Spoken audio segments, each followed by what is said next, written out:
Les plus grandes contributions des tirailleurs sont celles fournies par la Haute-Volta et le Soudan, actuel Mali. Retour sur les temps marquants de cette guerre avec le docteur Boubié Bassier, maître de conférence en histoire contemporaine de l'université Joseph Kizerbo. 1945-2025. Cela fait 80 ans que la Grande Guerre mondiale a pris fin.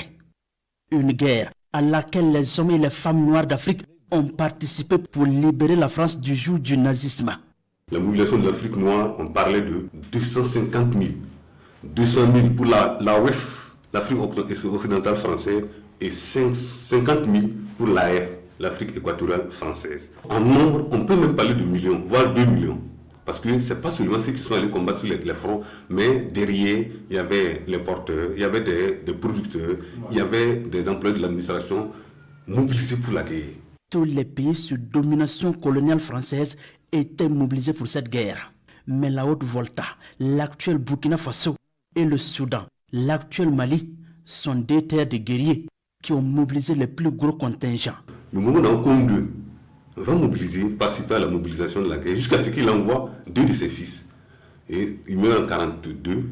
Son successeur, Saga II aussi, participe à la mobilisation.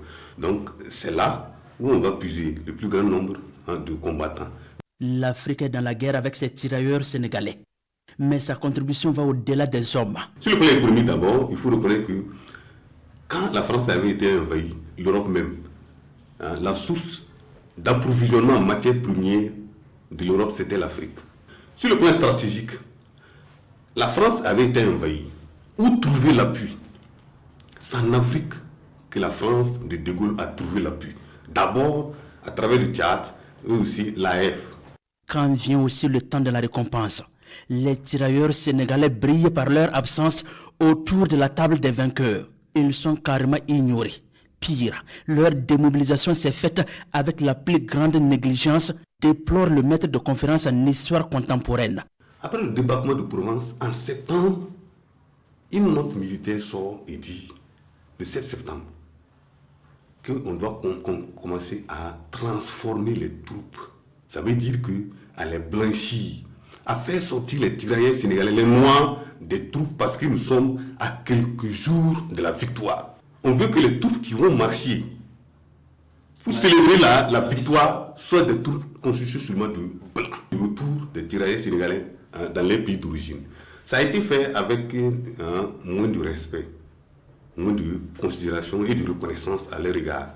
Pour Dr Boubié Bassier, la Seconde Guerre mondiale sert également de leçon, surtout aux Africains.